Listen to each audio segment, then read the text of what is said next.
Okay, so I'm going to show you how to get started creating your skateboard design. Once I open the Adobe Sketch app, I'm going to come down to the bottom right hand corner and I'm going to choose the plus button and I'm going to create a new document. The document that I'm going to create is going to be the tabloid portrait 11 by 17. Alright, so I have my 11 by 17 document. I'm going to use my two fingers and pinch. Remember that I can pinch the screen to easily move my artboard around. The same way you would if you had a piece of paper on your desk and you wanted to shift it and kind of rotate it around. It's the same way. Okay, so next I'm going to bring in my template that I've saved to my camera roll. So I'm going to come over to the plus button and I'm going to add a new layer. And I want to add a new image layer from my iPad. And I'm going to choose the template that I've downloaded. Now it's a little small for my canvas size. So again, I'm going to pinch with my fingers, then I'm going to drag from the one corner and drag to the other corner so that my skateboard fits nicely in my artboard. Okay, so a few things that we're going to talk about, and then you're going to take a look at the time lapse of me putting together the skateboard design. Alright, so first things first, over here on the left hand side, you can see we've looked at this app before, but I'm going to tap on my layer and I'm going to rename this layer template. Now I don't want to do anything on this layer. I want to keep it separate, keep it down here. I'm going to take it, drag it below my sketch layer just so that I have it separate and it's its own layer. Alright, so when I start doing my designs, I'm going to work on this sketch layer. It's going to be important as you're moving through and creating your design that you work on multiple layers based on what your design is. So I chose to do my moon design, so I'm going to need to do a layer for my moon and a layer for my background. So there's a couple ways I can get started. If I choose to work on my background first, working from the back up was going to be my easiest. So I'm going to come over, and over here on the left hand side, remember, if I hit that plus button, I get all of these different options for brushes. It's really up to you which brush you are most comfortable with. I would definitely take a minute and try out a few brushes. Maybe you decide that you like the watercolor versus the acrylic. I'm gonna go with my marker brush. I prefer the marker brush, I really like it.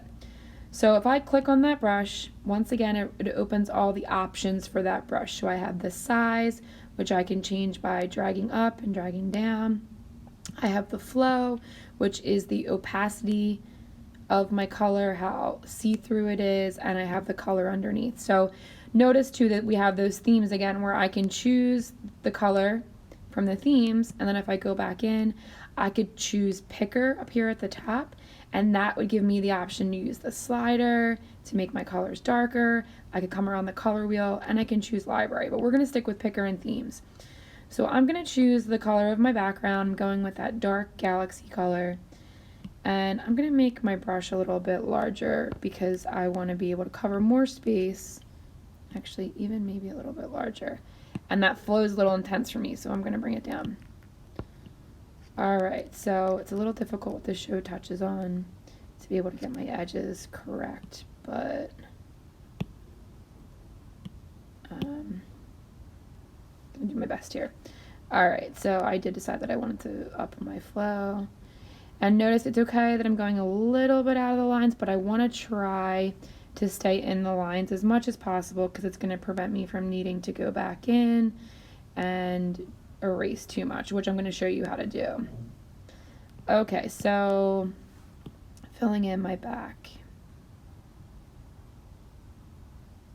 color.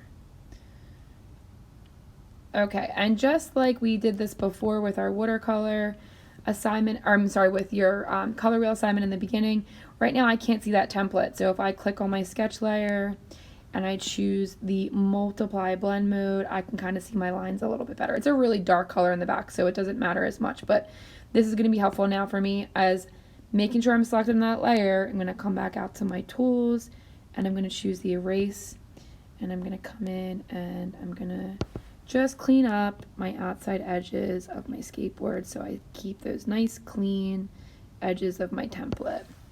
Like I said, it's a little harder for me to see with my show touches on because I have that big blue thing in my way, but you get the point. Okay, so I have a nice clean edge. I've gone in and erased. Okay, so now I want to put my moon into the center of my board.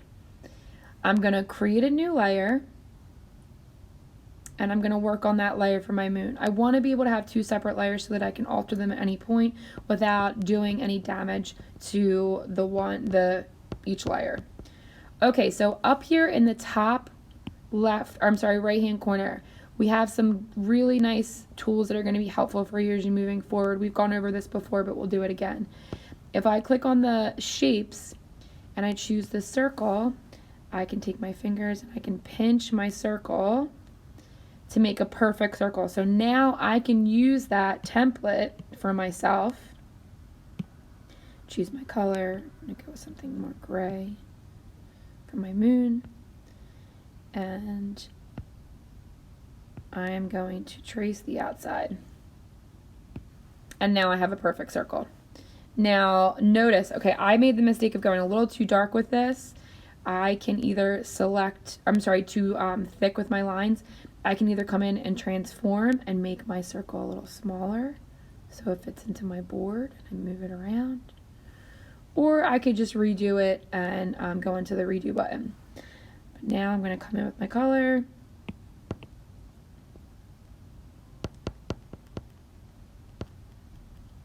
And I'm going to start with my moon. So as I start to work, you're going to notice I change the flow of my color, of my brush, I changed the color. This slider is really great if you want to stay in the same family of color, but you want it to go darker or lighter. I definitely suggest using this slider. And I definitely suggest using these shape tools up here at the top. There's some really nice shapes that you have access to that will be helpful.